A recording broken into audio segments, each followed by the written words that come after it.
everybody knows about it. It's called La Bestia. La Bestia. Look it up. You can look it up. Everybody that comes from South America, they'll jump on the train. The train is obviously moving at a fast speed, so they have to be careful that the train doesn't freaking run them over, or that they don't fall in between the tracks, because it's obviously that's it for them. Oh damn, that's a whole bunch of people, dude. And there's like pregnant people that hop on there, kids, adults, older people. And then when because that train comes from, I think, South America to Mexico, there's certain parts of Mexico that people, like the Mexican people, will be like throwing them food, because sometimes they'll be on the train like without food for like a couple days. Earlier you mentioned that there were some kids in diapers, right? Yes. And they would send them out? They will send them like that. And for example, this girl or the other kids I will talk to, they say like, oh, like I recognize this person or that person from when I was like coming over here, but they didn't know they were going to the same destination. Oh wow.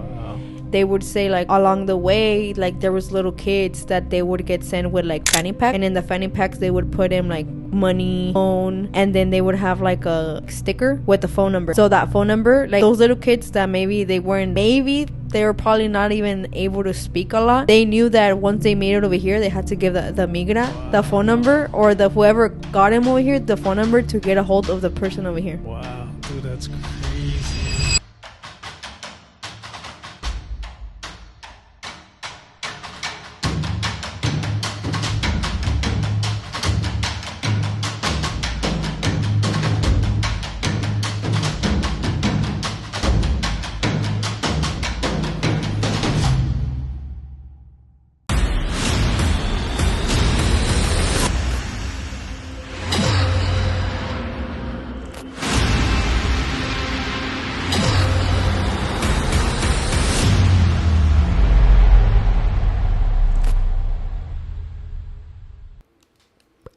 And we are live. Welcome back to Nomas podcast. This is going to be episode 104.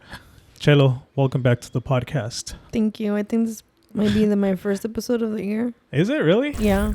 Oh, okay. Yeah, because I was... Yeah. Well, welcome back. Because I was in the hospital. Yeah. I don't think I recorded. We recorded after I came back. I don't think so. I think you did. No. I think you did. I don't know. I don't think so. But yeah, long story short, we're back. This past Wednesday, I uploaded the tour of the studio. Hopefully you guys saw that. If you care of any of the behind the scenes, we pretty much showcased everything in the studio, the cost of our equipment that we use on a weekly, almost daily basis, at least when it comes down to just post-production of the podcast. If interested, I do have it in one of the YouTube playlists as studio. So if you guys are interested, but yeah, long story short, also this past Sunday, I also did my very, very first live stream. I really, really enjoyed it. So thank you guys I think it was like 8 people that joined in, and then other people watched it afterwards. But I really enjoyed doing the live stream because it was more of a conversation with you guys across the screen. And I even had somebody call into the podcast and through the live stream. So it made it more interactive. I'm currently debating whether I want to keep it in a specific day and time out of the week, so you guys know exactly when I'm going to be doing those, or whether they're just going to be random. Mm-hmm. What do you think? Should I have a specific day? I think you should. Yeah. That way people are kind of like same thing with the podcast, like, you know, like on this day, this time it's going up. Last time I did it Sunday 8 o'clock, so I'm gonna try to do it Sunday 8 o'clock. Just the only thing is going back to work, so might be a little. 8 o'clock still not too late though. No. Yeah, but by 8 o'clock you're gonna be like, Yeah, I know. So right now, just so you guys know, it's cool. What time is it right now? It is 9:01. Yeah, it's 9:02 I have here, but. Yeah, we're getting this one in. So, all right, let's go ahead and begin. I'll do the intro and then we'll get started. Okay. Are you ready? Welcome to Nomas podcast with Angel Houseman.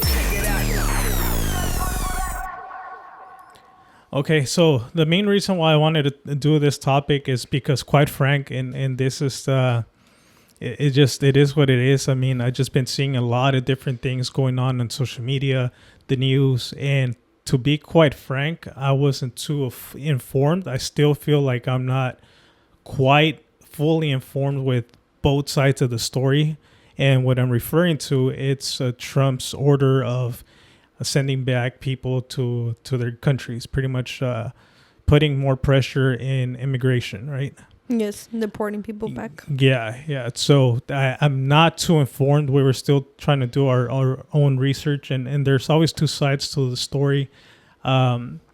But I did see a lot of people posting on social media, and they're trying to cancel people that are not posting about it, or people are trying to stop going to shopping in specific stores that I guess are not supporting the people, I guess, that are being deported. Yeah, I think it's Walmart and Target are one of them. Yeah, Amazon, it's another one. A lot of the major stores, so they were there on the Starbucks. post. Yeah, Starbucks, but then I still feel like people are still gonna go like to those places. Yeah, I'm gonna still go to Target because I need to buy the baby's formula from there. So. Jello's about to get canceled right now. I mean, that's where the only place they have it. So what am I gonna do? That's a good point. What am I gonna do about it? Not give the baby the formula? Oh, that's a good point. Mm-hmm. So yeah, I mean, at the end of the day, people are gonna do whatever they want, right? Chelo has to go get the formula there. Maybe there's other places, but it's just I feel like it's an endless cycle, right? Okay, well, what can I do to get this formula? Can I just give the baby food, or I don't know? What do you think? No, it's not gonna work out like that. Do you feel like people are actually gonna stop from going and shopping there?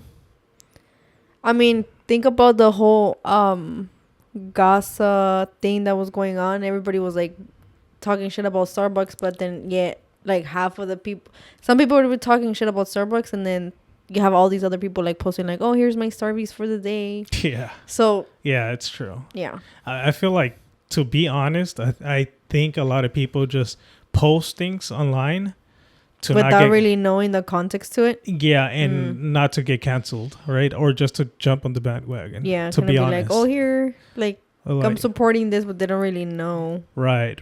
Like, to be honest, a lot of people just post, for example, back in the days when, you know, the whole the whole black square on Facebook, or square black circle on Facebook because of the protesting on Black Lives Matter and all that stuff. You mean your profile picture? Yeah. Oh, yeah. So people were just doing it just to do it, right? Yeah. But it ended up being a whole different thing, that that BLM, it's a private organization, but people don't really dig deep into these things, and they just do it because they want to follow the crowd. You're about to get canceled for this. No, it's the truth though.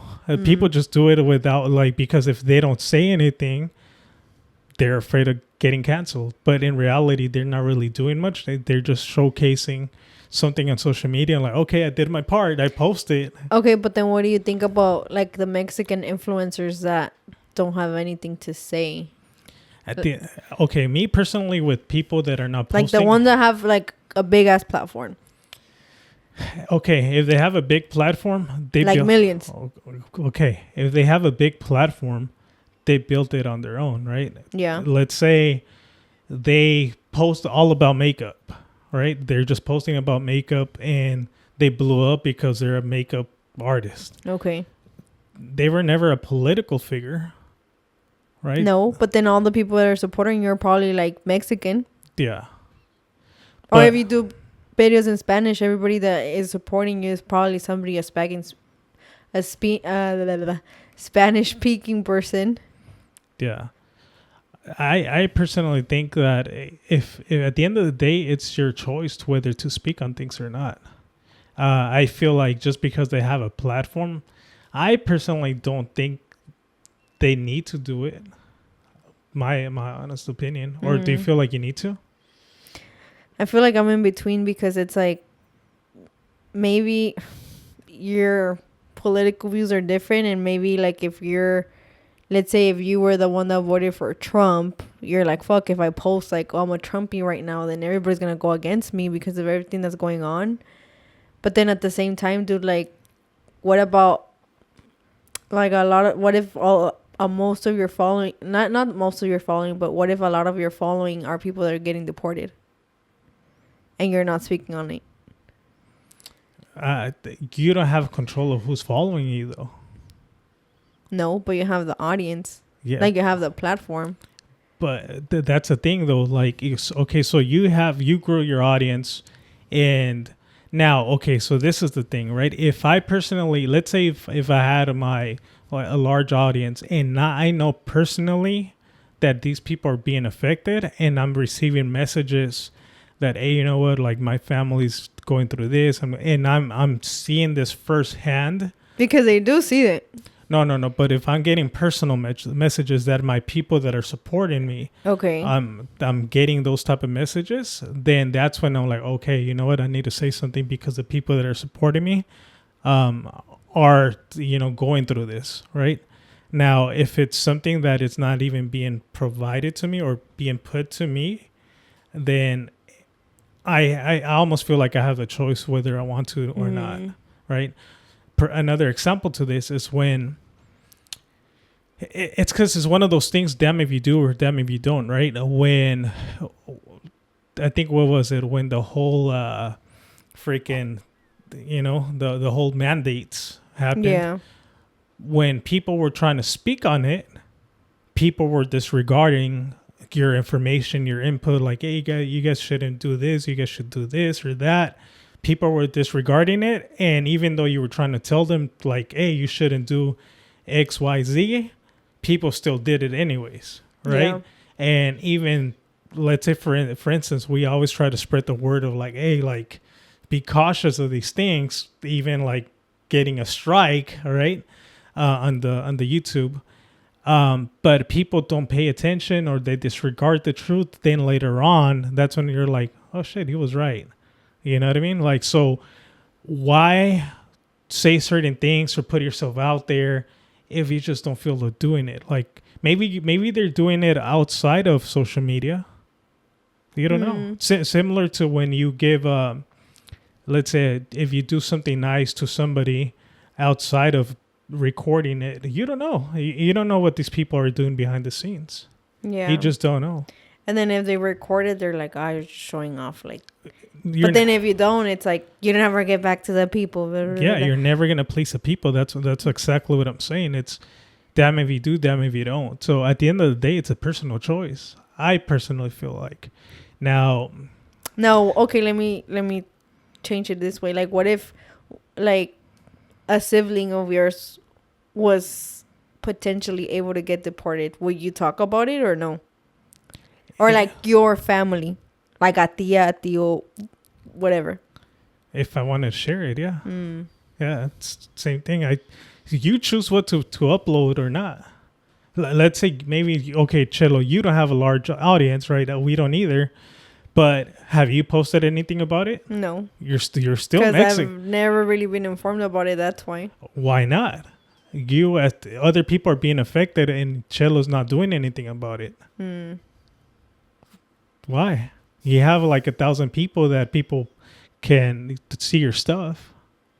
Yeah. Those 1,000 people would appreciate if you were to post something. No, it's like the same thing with the podcast. Why wouldn't you post about it on the podcast? Exactly. Right? At the end of the day, whoever has a large platform decides what to post, right?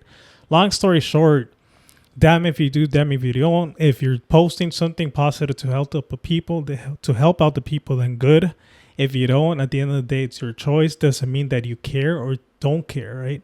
That you care or don't care. But I think there's a lot of back and forth, and this is and misinformation. Yeah, big time. And at the end of the day, I still think that whoever the current president is, at the end of the day, it's not only him passing all these laws, right?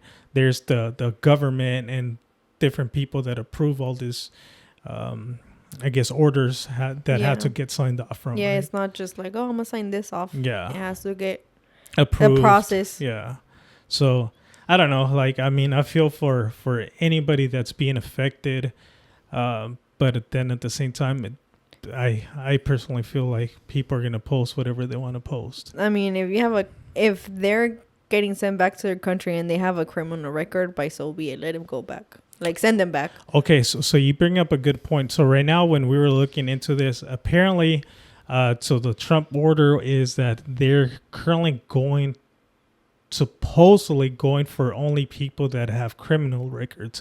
However, it's not only limited for those people, right? Because all kinds of people are being affected by it. Maybe the initial order was to get rid of people with criminal records, but now other people along the way are being affected. Well, if you play what you were playing earlier, it said people with a criminal record or people that came into the country illegally. Yeah. So it's like, and the people that came in illegally. Yes. So it's both, not just one or the other. So this is a brief paragraph. It pretty much states, in 2025, President Trump has made a significant change to the U.S. immigration policy. He signed the Laken-Riley Act, which mandates the detention and potential deportation of illegal immigrants or illegal migrants accused of theft and violent crimes before conviction. He also announced plans to detain 30,000 criminal illegal immigrants to Guantanamo Bay, Cuba, outside standard U.S. immigration laws. These actions are part of a broader effort to strengthen border security and enforce immigration laws. So, yeah, so apparently it was based on the Laken-Riley Act. And you had a little bit of info with that, right? Yeah, the Laken-Riley. Yeah. She was a girl that got murdered by an immigrant from, I don't know if he was from Guatemala or where he was from, but he was like from South America, if I'm not mistaken. And I guess like he got caught, and he's, I think what I saw, he's in prison now. But that's why the law right now, they're calling it the Laken-Riley law. Okay. Because of her. Or in her memory, I should say. Yeah. And we also, I think you shared a video right now that I think it said something along the lines that the people being sent back to Guatemala, it's no different from the amount of people that Biden was previously sending back. It was a video from CNN, so don't come for me. It's in the video. I don't know if you want to play it or... Yeah, let's go ahead and play it. It's in Spanish, I think. It's in English. Oh. I think. Board a U.S. military plane that landed in Guatemala City just yesterday. One of the migrants now tells CNN that he had been living in the United States for nearly 19 years. CNN's David Culver has exclusive new reporting from the tarmac when they arrived. Stepping off a commercial charter and onto Guatemala City's military tarmac, 124 migrants deported for illegally entering the U.S.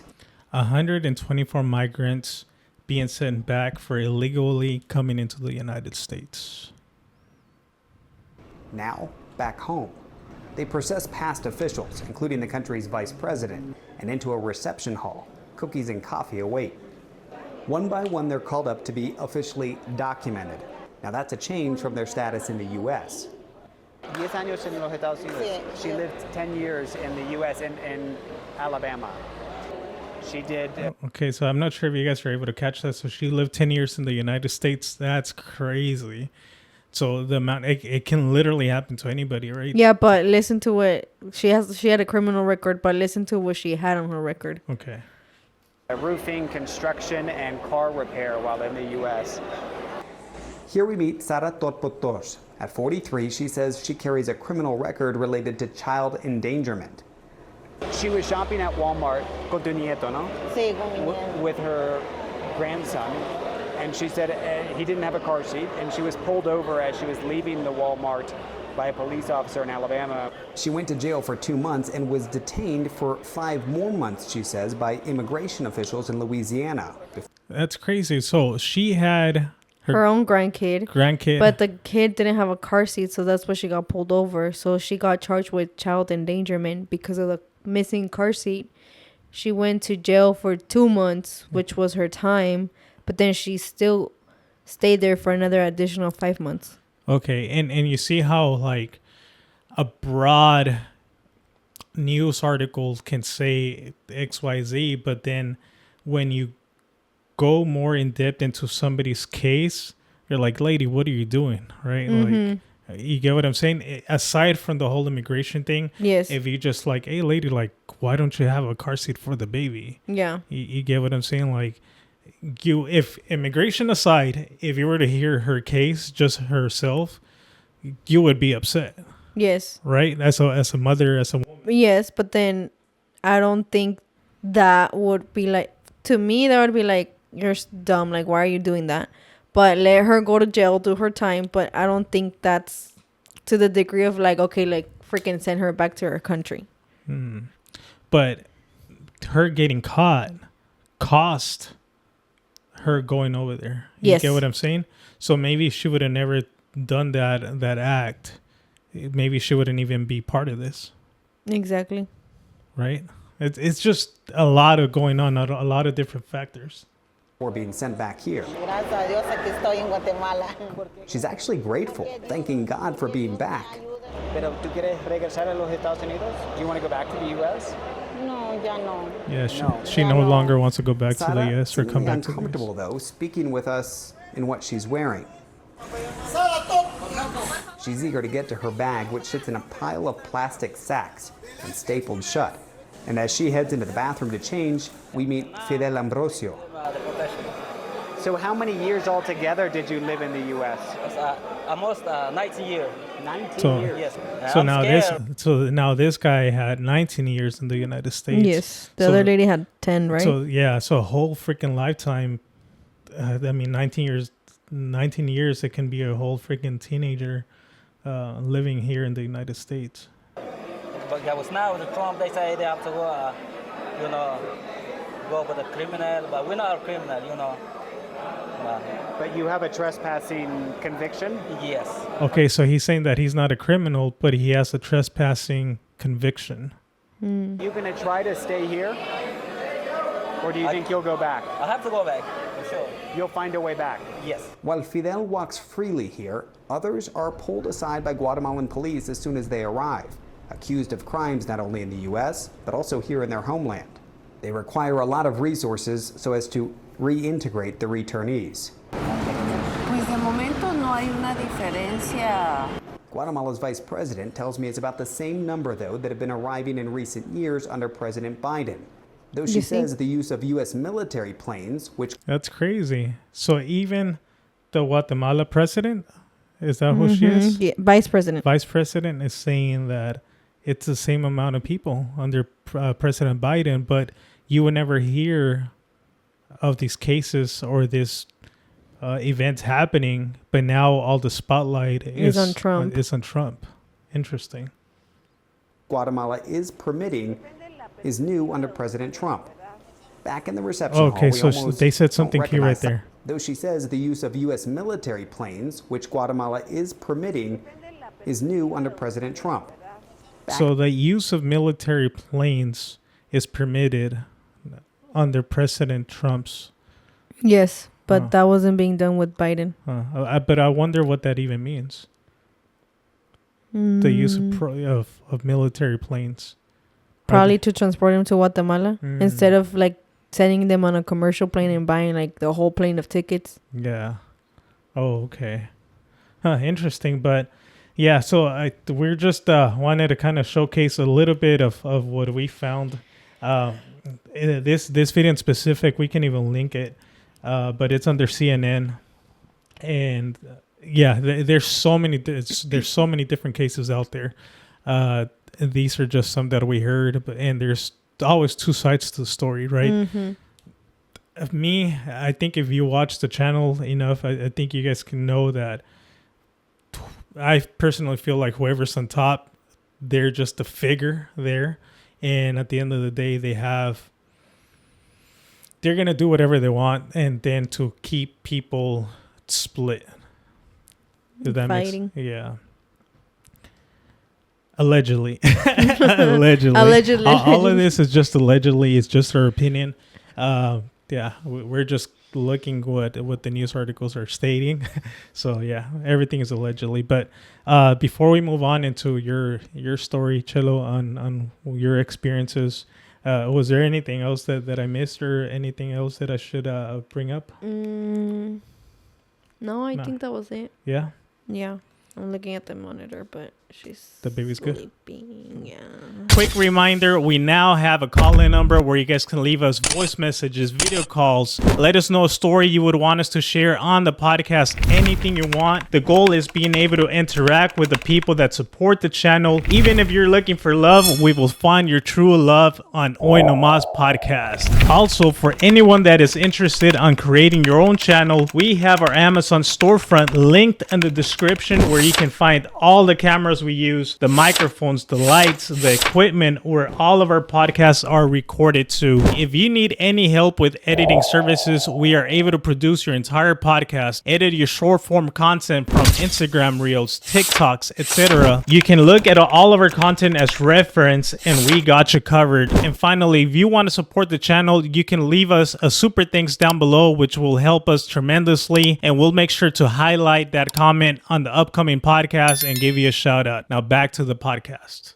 Okay. All right. So another reason why we wanted to do this topic, just kind of like we're just trying to get informed and also kind of look at two sides of the spectrum. As you guys can see, Chelo was like, hey, well, if you have a big platform, then you should do X, Y, Z.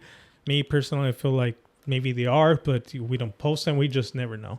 Long story short, Chelo used to work for, I'm not sure if it's called a detention center for kids that were that came into the United States illegally. I think the correct term is immigration center. Immigration center. I had looked it up before we started. Let me but just for kids. check. Yes, it's for kids, minors, and teens. Teens is anyone under 17. Okay. Once you're 18, you get moved somewhere else. Oh, okay. And you worked there a couple years back, right? I think it was 2021, 2022. So it's been a couple years ago. Okay.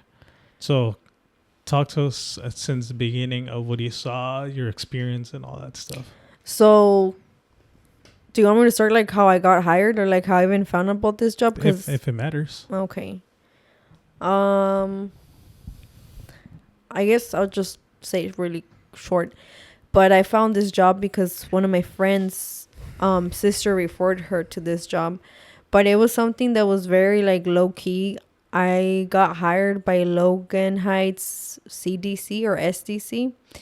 And they help like the community. But when I started working at the convention center, it was a government like contract. So we were in the convention center for, I want to say, I worked there for 4 to 5 months, but they had started there since before. So I don't know, maybe they were there for like a little bit, almost maybe a year, but I didn't work there for that long.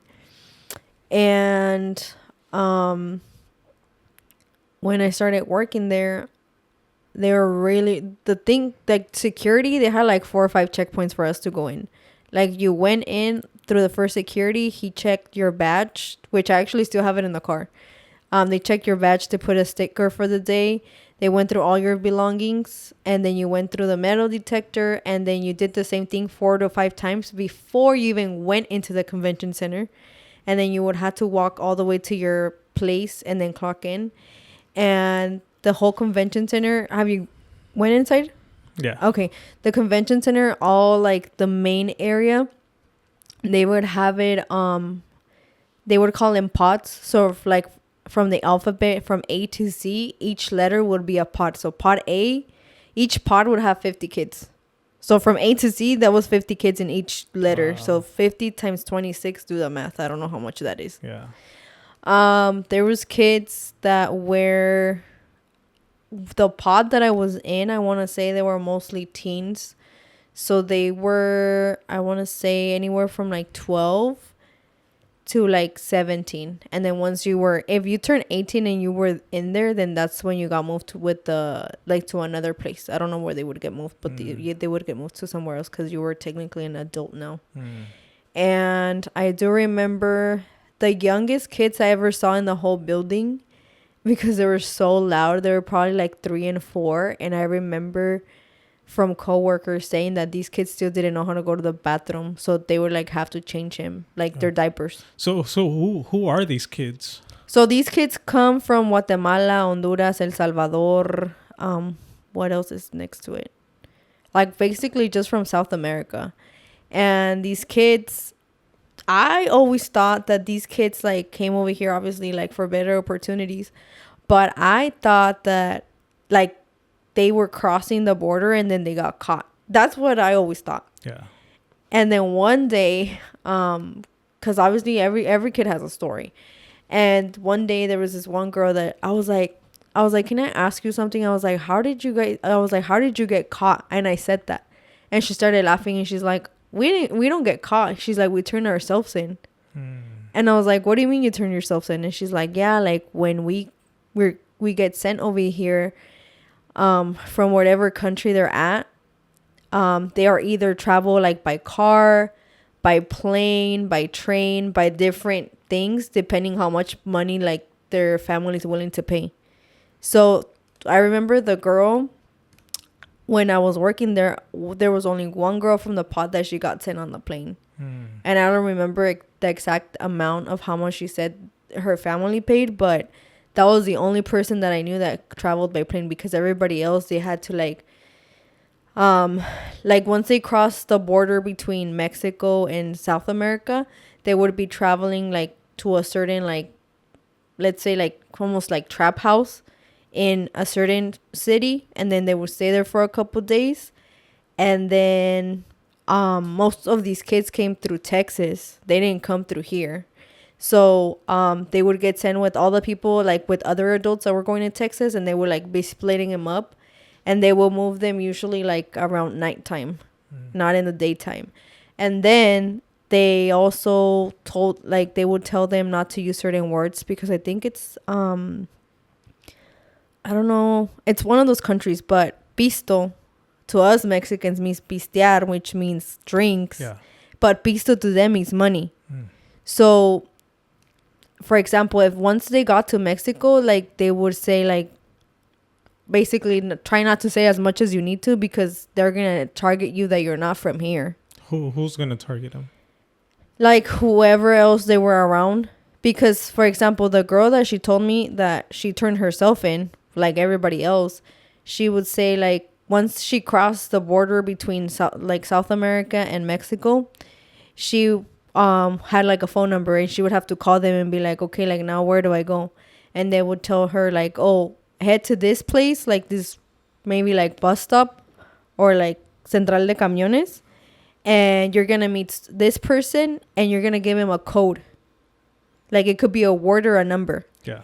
And then once you give him that code, then they're like, okay, it's this girl. So then they're going to take you and they're going to bring you to this other place.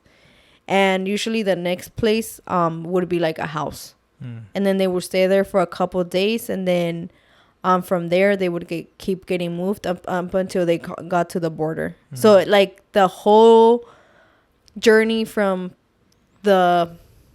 South America and the Mexican border to like us, the border that we're here, it can take like a week to like more than that.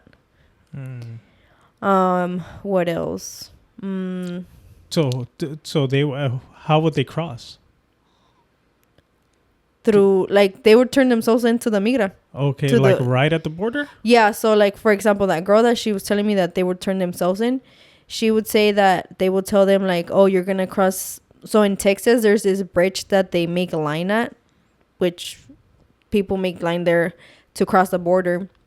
They would have to go between the cars, and they would kind of like give him a map of like, oh, at this point, you guys are going to make a turn, and then you guys are going to run to the migra. What? And you're going to tell, like, they're going to know that you guys are kids because they were kids. Yeah. And they're going to take you guys in, and then they're going to take you guys to an immigration center, and then from there, you guys are going to get sent to your families. Oh, okay. So by the point that they got to us, to the, like for us, for example, to the convention center, by that point, the case managers had to be on top of everything because they had to be searching for whoever person was going to take him here. Like, for example, if, I don't know, like if I was like, oh, I have a tío named Angel in San Diego, they were going to call you to verify that you were my uncle and to see if you wanted to take me in, which most of the time it was a yes. And then they also had to get a hold of their family back in their home country to let them know that they actually made it safe. Because a lot of these kids were, like, their parents didn't know anything about them for weeks or like maybe even a couple months. So they didn't even know if they were alive or if they weren't. Wow. But so the difference between Mexico and people that cross the border from Mexico and these places from South America is that I guess there's this process that they'll I forgot what it's called, that they give them like asylum. Asylum, right? Because I think it's called political asylum, if I'm not mistaken. Okay, so they welcome them into the United Mm-hmm. States. In comparison to here in Mexico, they have to illegally cross. I mean, technically they're illegally crossing too because they're illegal here. But the benefit that they have is that the United States sees anyone that comes from South America as a person that comes from like a third world country.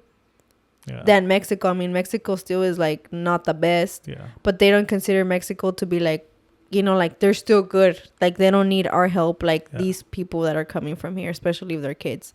Because once they're here, it's either like, for example, if they came in at 12 or whatever age they came in, I think it was after a couple years they can get like citizenship or until they turn 18. Like whichever one was first. Yeah. Okay, and right now you were saying so anything else that this girl that mentioned that she turned herself in, anything else or then I started asking everybody and everybody started saying that they all turned themselves in. So they all know. So it's something known over there that hey, once you make it there, you pretty much turn yourself in. Yeah, like you turn yourself in and fregaste. Oh shoot. And earlier you mentioned that there were some kids in diapers, right? Yes. And they would send them out? They will send them like that. And a lot of the, like, for example, this girl or the other kids I will talk to, they say like, oh, like I recognize this person or that person from when I was like coming over here. But they didn't know they were going to the same destination. Oh, wow. And they would say like, oh, like along the way, like there was little kids that they would get sent with like fanny packs. And in the fanny packs, they would put in like money and a phone. And then they would have like a little like sticker with the phone number. Wow. So that phone number, like the kids, those little kids that maybe they were probably not even able to speak a lot. They knew that once they made it over here, they had to give the migra the phone number or whoever got him over here the phone number to get a hold of the person over here. Wow, dude, that's crazy. Damn. That's almost heartbreaking, dude. Like, dude, you're just letting your kid, like, figure it out. Exactly. I mean, I would understand more of, like, maybe a teenager because they're more aware. But somebody that's, like, 3 or 4, how are you going to send them like that? And even a teenager, dude, like, they're still risking it.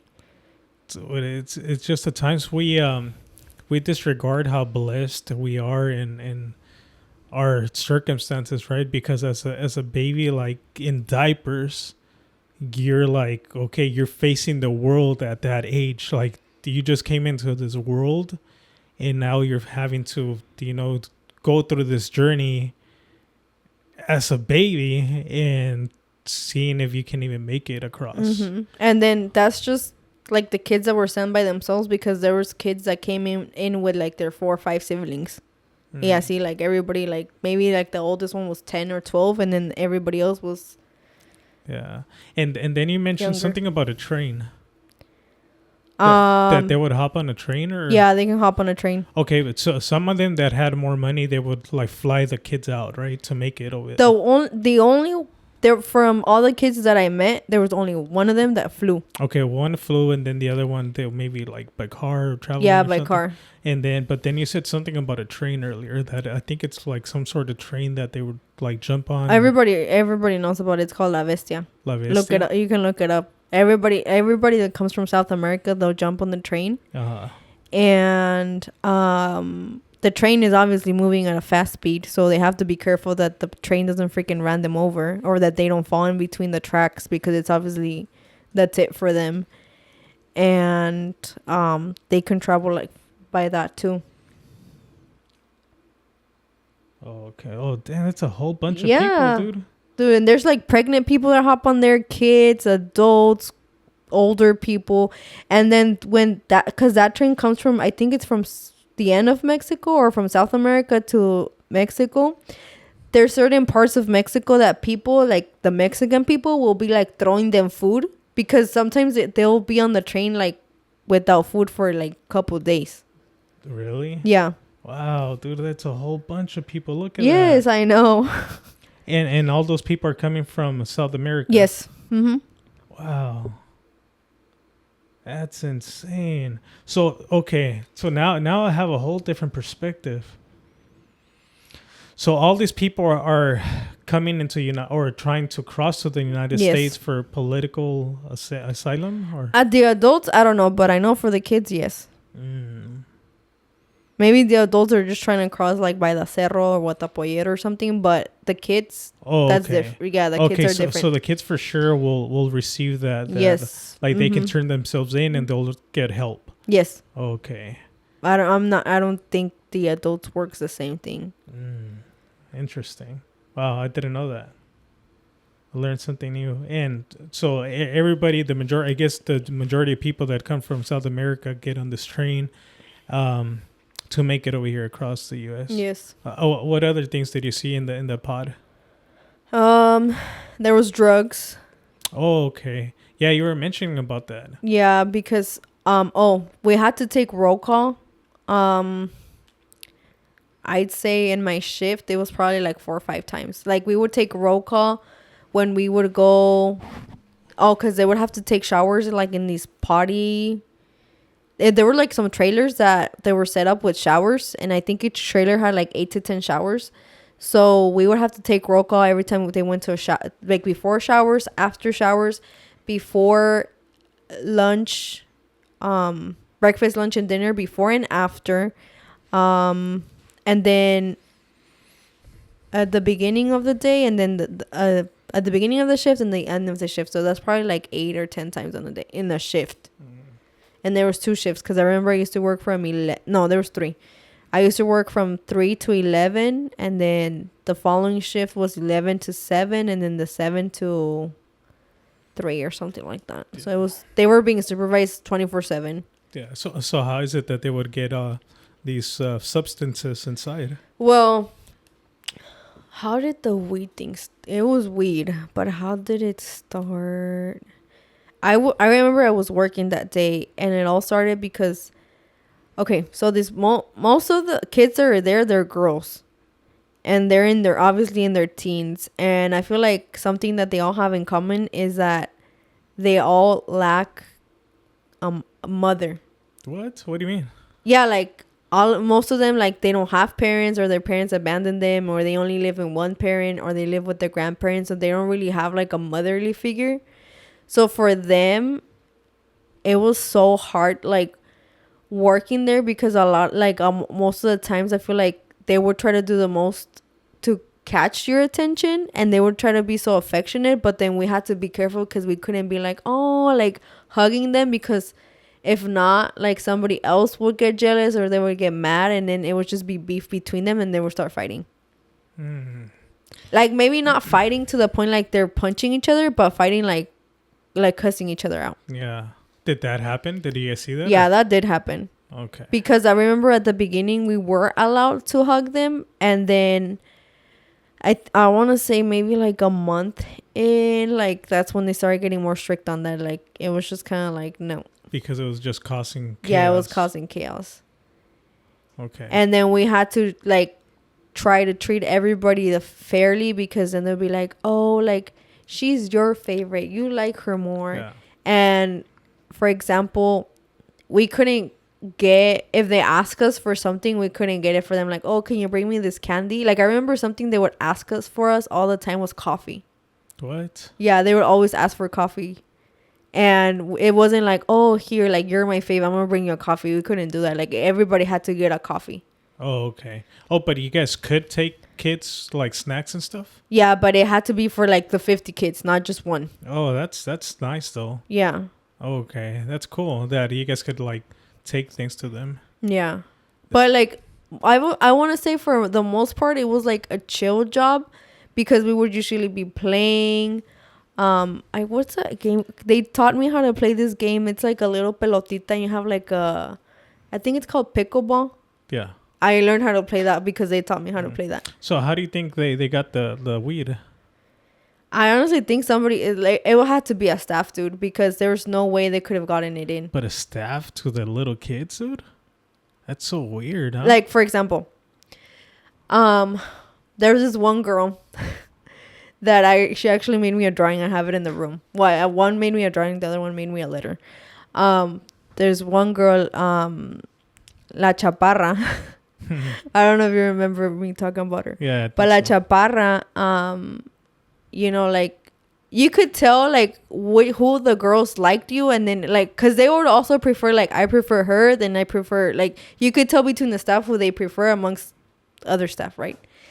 And I remember, I don't even know how I started, like, having, like a relationship with La Chaparra, right? But I remember we started talking, and I remember, like, all of a sudden she would always tell me, like, oh, can you take me to the bathroom? Can you take me to the bathroom? And I was like, sure. So I would always take her and her friend to the bathroom. And there was this girl that was a girl but was dressed up as a guy that worked there. But I don't know what to call it. I'm going to refer to him as a he. But he wasn't like a staff like us. Because, okay, so the pod has 50 people. There's 50 beds. Yeah. And then at the very front of the pod, there's a table where we would sit down. And then sometimes they could sit there too. And there would be like 4 tables. And then in each corner of the pod, there was like 4 people that had navy blue shirts. And they were just there like to watch. Yeah, like security. Yeah, like security. Yeah. So that guy was a security. And I started noticing that Chaparra would always be like, oh, can you take me to the bathroom? Can you take me to the bathroom? And a lot of the times they would be like, no, I don't want to go to the bathroom back there. I want to go to this bathroom. So I was like, there's something going on because why are you asking me to, like, if you really need to go to the bathroom, you're going to go to whichever bathroom. Yeah, why are you asking for a specific yes. one? So I started catching on to that and I told my coworker and she's like, keep an eye on her. So I remember one day, the people in the blue shirt, they were just there to watch them. They could not talk to them. I took them to the bathroom and I'm waiting like at where you wash your hands. And the guy was there and Chaparra thought that I wasn't watching her, but I was already onto her because I'm like, I'm not stupid. And I stood like on the other side, but I could see Chaparra, but Chaparra couldn't see me. And the guy was like, hey, like, what's your name? Like, how old are you? And like, he was like literally trying to get at her. And if you think about it, dude, like, these kids are teenagers. A lot of them, some of them were pregnant. What? So it's like, están como en la mera edad that like their hormones are all over the place. And if you're in this place where you don't see any guys and you see one guy, you're obviously going to be like head over heels for him. So I started like, I'm like, oh, like there's something going on here. And I remember I just told him like, hey, you know, you're not supposed to be talking to her, because he asked her how old she was. And at that time, Chaparra she wasn't even 15. She was going to turn 14. What? So that guy must have been 18 or more than 18 or more than 21. And I remember it got to the point that like he would always try to be like one of the people supervising in the pod, like, or he would be trying to do the most to be like near Chaparra or to be talking to the girls in our pod. And like we had to tell like our supervisors or the managers to like be like, hey, like this is going on, like you guys need to figure this out, because we just had to pass the message down, like we couldn't really do anything. And I think they ended up having like a whole ass conversation with that person, but that person was still working there till when we stopped everything. But I mean, to me, So the whole weed thing, it had to be somebody that worked there. So somebody like him or something. Yes. Oh, okay. And you mentioned that a lot of these girls in these pods were pregnant already at 14? Yeah. What the heck? Because it's so common for them, babe, to have kids. And like the lady that said she was 40 something, she probably might have like 5 kids because they start having kids like by 12, 13. Wow. That's insane. Yeah, so it's like literally a kid having a kid. So the majority of them were pregnant at the time. Not the majority of them, but a lot of them were pregnant. Or there was the other girls that I told you they were twins, that there was like a chisme going around in the pod that one of them was pregnant. And we're like, like that's weird. And I don't know how, but it turned out to be true. But what happened was that the twin that was pregnant told the other twin to pee, because when they would get detained by immigration, they would get like all these tests done, and one of them was to pee to see if they were pregnant. And I guess they would also ask him, but she kept denying it. But she was pregnant, but I guess she didn't want to say anything. I don't know if it was because she was scared or something else, but I know that when the whole chisme started spreading around, they went to like send her to like medical to check her, and then it turned out she was pregnant. I don't remember how many months she was, but my friend Fernanda, that one that got me that job, she actually went with one of the girls that was like having a baby. Like she went with her to the hospital to labor and delivery. What? Yeah. What the heck? Yeah, dude. Because if something happened to them and they had to get rushed to the hospital, there had to be a staff member with them. Oh, shoot. Yeah. Because they had like the Rady's children, like they had like their whole team like in the convention center. But if it was something major, like a surgery, they had to get like sent out to the actual hospital, and somebody had to go with them. Oh, wow. Yeah. And how long were they there until they got connected with their families? Do you know? I mean, I'm sure it varied, right? Because of each case to case. Everything varies because, for example, like I'm like, hey, Angel, like I'm case manager Cello, and I'm calling you because of Jaylene. They're gonna ask you if you want to take her in, and then they're gonna like do a criminal background check, and then once you're cleared from that, they're also gonna do like an income thing, and then I think they would like talk to you in person. They're just not gonna send you off like that. Yeah. So it was a whole process. Like I know there was kids that got sent there and they wouldn't even last a month, and then they would get sent to their families. And then there was kids that they were there for like 3+ months and they were still there. Oh, wow. So it just depended like on the family member that they were going to. Okay, because they probably had to do like their checks and balances, making sure that they were actually going to a safe location that can afford them and have a safe place for them. Yeah, and I remember one of my coworkers, her daughter was a case manager, and not her, but somebody else that was also a case manager. She was like, I guess like the red flags went up because there was 3 girls from different pods from the convention center that they all kept claiming that this one person was their family member, and none of them had like the same last name. So they're like, oh, like this sounds like child trafficking. What? Yeah. So like that's why they had to like, it wasn't just an easy process because they had to like get down to the nitty gritty. Like, what if this kid is actually getting sent over here for child trafficking and it's not really going to their family? Because that's the like I would say that was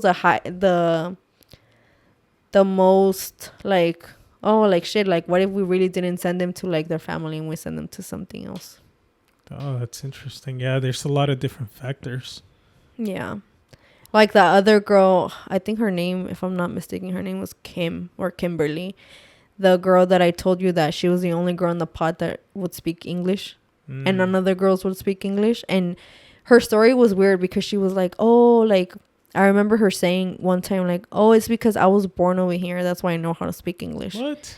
And we're like, then why are you in the convention center and why are you getting detained? And then she's like, like she would say things and it wouldn't make sense. And I remember like my supervisors were like, this girl is onto something, or she's something, or she's like the head honcho of like somebody else in here, because like she would say things and she would do things that were pretty weird. Really? Like what?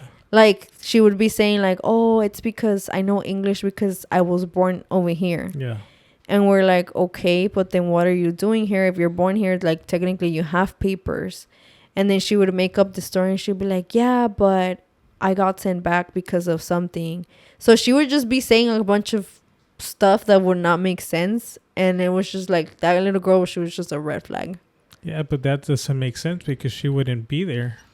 Yeah, but then like to what one of my coworkers thought, she was like, oh, I think she's in here like keeping an eye on the other girls if she's in charge of another girl. Like for child trafficking. That's interesting. Any other facts or anything else that you saw that caught your attention? There was a song that they would always be singing, right? The girls. There's a Julián Álvarez. Aquí estamos. Porque acá fue donde nos puso. Dude, that song had me, like they would play that song like nonstop the whole freaking day. ¿Cómo es la canción? Aquí estamos porque acá fue donde nos puso la vida.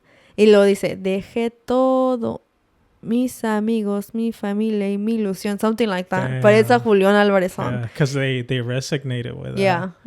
That's sad though. Like, okay, I know, like you were probably bothered, but they felt that connection to those words, you know? Yeah. Like, damn, that's as a teenager, dude, like being away from your family, not knowing where you're going, you're here with a bunch of strangers. Yeah, dude, and I feel like there's like I mean, every kid obviously had a story, but the other story that was like, fuck. It was this other girl. She's in Texas right now, but with her actual, like, with her real mom. But I remember her saying that she was raised by her tia and her grandma, but her actual mom, the one that has her right now, I guess her mom, she was married and she had like all these older kids that were older than her because she's the youngest one, and she was messing around with some guy, and then she ended up getting pregnant with her, and she didn't want to have her, so she was trying to do everything in her power like to have a miscarriage, but she never did. So she ended up having the baby, but when she had her, like still didn't want her, so she ended up giving her up to the tia and the grandma, and she was raised with them over there. And now this girl, she's like 14 at that time, and she's never met her real mom, and now she was gonna live with her like from now on, and I think she still lives with her. In Texas? Yeah. Anything else that you remember that you recall that stuck in your mind that they would do, or something different because they come from South America, something different that it's not common in Mexico or here in the U.S.? They would talk a lot about their food. They're like, oh, can you guys...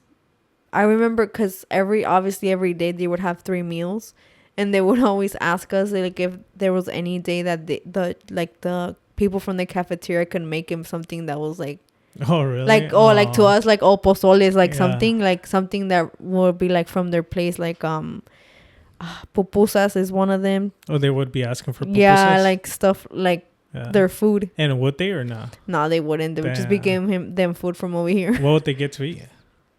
For breakfast, I don't know, but for lunch it could be like sandwiches or like mac and cheese with mashed potato and like some carne. Yeah. It would be like American dishes. It would be nothing like their stuff. Would it vary?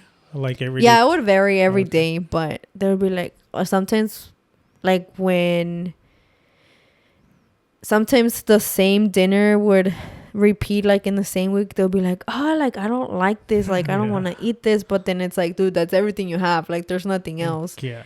And then for example, another thing too, it would be when it was time, because they would get snacks throughout the day. They would be like crazy going for snacks, or a lot of the times they would just rely on the snacks if they didn't want to eat what there was for dinner. And then they would be asking for more, but a lot of the times there wasn't more. Maybe it was just like one of those days that it was just like 1 snack per kid, or other days it was like enough for them to get 2 snacks. Or let's say everybody got a snack and there's like 10 leftovers. It was like first come, first serve.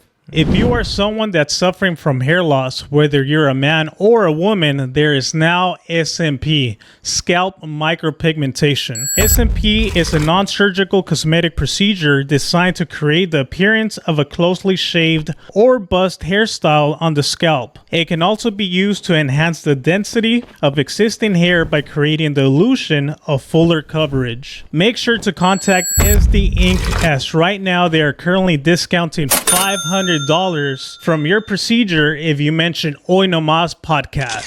SD Inc., thank you for being a sponsor to the podcast. And if you have a business or would like to sponsor the podcast, feel free to contact us through Hoy Nomas podcast on Instagram. Now back to the episode. Anything else that you saw over there that maybe that you remember? Oh yeah, they didn't have any of their belongings. This one's a good one. So but they didn't really went. Well, I mean, they did went by name, but they mostly went by numbers. Okay. Kind of like the Squid Games, they go off by numbers. Yeah. Yeah, they went off by numbers. And like, let's say Angel, you were number 1, Teddy was number 2, and I was number 3. Teddy too. And I think that's how it goes here in the household. 1, 2, 3. like everybody would be going 1 me, 2 Teddy. No, 1 is me. You guys are the last ones. Yeah, you're the last one. Baby's number 3. For example, like if you and Teddy, let's say you guys were 1 and 2, because when we would get sent, this is where I'm going. When it was laundry day, they would send all the laundry from the pods to like this company, and they would like wash it like at their place, and then they would bring it back. But dude, it was so annoying when it was laundry day, because a lot of the times they would mess up, like they would trade your stuff between you and Teddy. And then when they came back, they were fighting because they were like, no, that's my thing, or that's my shirt, and you took it away. And like it got to the point that we'd have to like be like with the Sharpie, we would be like, this is your number 1, so it'd be like number 1, this is yours, number 1, like all on your stuff. We would have to put your number for people not to fight. Yeah. So it was a hassle with the laundry. Or I remember there was this one time, dude, that the laundry place, like I guess they lost laundry, and we had kids with no laundry, like no underwears, no nothing. And what happened? Like we would have to like get a hold of like the office, and then they would have to like bring in like new stuff. But it was a hassle with freaking laundry, dude. It was annoying. Yeah.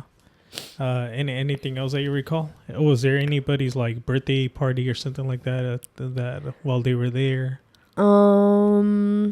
Of the kids, yeah. I don't know. I don't remember. Would any of them cry? Oh, they would cry all the time. Really? Yeah. Or they would ask us a lot, like, oh, when am I gonna go home? Like, I don't want to be here anymore. And we're like, we're on the same page as you are, because we're not the case managers. And even the case managers wouldn't be able to tell you like, the sad thing, I think it was that like for example, let's say right now it's 9, they come in and they're like number 1, 5 and 15, they're all going home. Like you're going home right now, and it's not like you're going home tomorrow. Like you better get your shit and you're leaving. And when they would take them home, there's these people that their role, there are people that work for the government, but their specific role is to just go to fly them to wherever they're going, and to actually like go and drop them off to their family member, like to their door. That's everything they do. Yeah. And I feel like the saddest thing for me, well, one of the saddest things, not this, one of them was that like you would get so attached to these kids, because they obviously would tell you the stories that, let's say like today I left at 11. Tomorrow when I come at 3, there might be 3 kids that are gone, and you never get to say goodbye to them. So I feel like that was the hard part of like, oh, like there's so many of us, and you just never knew who was going to leave on the shift. Wow. And I remember that, I think I was there when they were going to take Chaparra. So I went to turn her in like to the main office. Wow. And then the other girl that's in Texas, she's still there, and she was crying because she's like, like why does she get to go home and not me? Yeah. And then I think it was a couple days later, it was her turn to go, And she told me this after the fact, because then she sent me a message, because we had like each other's they had given me a paper of like, oh, like when I'm out of here, like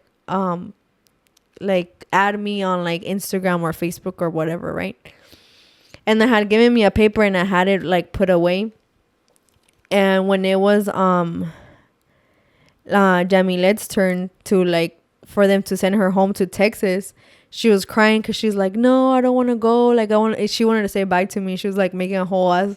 She was crying about it. She's like, no, like, let me just stay. Like, she can take me whenever she's back. And they're like, no, like, you have to go right now. Wow. Yeah, so it was like, damn. I don't know. It's just little things like that. Did she ever follow up with you or no? Yeah, we still, I mean, I have those girls on social media. Like, they're still there. Yeah, but you don't know how they're doing right now? We talk every now and then. I mean, I haven't talked to them in a while, but... Yeah. They're there. Okay. And you said they would take away their belongings while they were there? Yeah. So when they got detained, like they would take whatever they had with them, they would store it away. Oh, okay. But they would give it back? Yeah. Oh, okay. Cool. Any final words? Anything else that we might be missing? No, I think I covered everything. Yeah, I think I covered everything. Okay. What do you have? Any questions, comments, concerns? Okay, Angel. I feel like I've been. Yeah, I know. No, well, it was your story. It was your experiences. I when you first told me that, I was kind of skeptical. Like, what the heck is this legal? Everything that they're doing. Yeah, I feel like that's your first question. Yeah. But once you told me they were actually going to their like family and being sent to like a legit home that they're safe, then. Like, oh, okay, it's good. Yeah, that's cool. Well, I think overall you covered it all, unless you're forgetting something else. No, I think that's it. Okay, if you made it to this point of the podcast, what emoji are they gonna leave behind? A train. Yeah, is there a train emoji? I think there's a train like with Umo, I think. Yeah. So if you guys made it to the end of this podcast, let's go ahead and drop an emoji of a train, and then the fist, dude, for all that immigration. Okay. Yeah. So go ahead and drop those emojis if you guys made it to this end. We're still pumping out content weekly. We're still on the grind. So if you haven't subscribed to the channel, please subscribe to the channel. It will help us tremendously. We already got to the 1,500 subscriber this year. At the very, very minimal, we're trying to get to 2,000 subs. So if you're new watching this podcast, this video, help us out with that. It doesn't cost you a thing. And yeah, I think that's it. Right? Yes. Stay tuned for up and coming live streams if you guys want to be more involved. With live streams and just having a chit chat with myself. It'll be more intimate of content creating. I'll be there. I'll be reacting to your guys' comments, to videos, whatever. You guys can even call the hotline. And yeah, we can chat on live stream. And I think I'm going to be doing the next one or every Sunday, I think. If I can do more, cool. But for now, I'll try to see if I can leave it specifically for Sundays at 8:00. We'll see. We need to figure out a schedule for that. Yeah, we'll see. Up to change until we figure out a good schedule for that. But other than that, my name is Angel Houseman. And Cello. All right, like I always like to say, it's a greater risk not taking a risk. Just continue fighting for your goals, for your dreams. You can only do so much, and at the end of the day, God is going to decide whether those dreams do come true, but you have to do your part, dude. You know what I mean? But yeah. All right. Till next time. Bye. Hoy no más.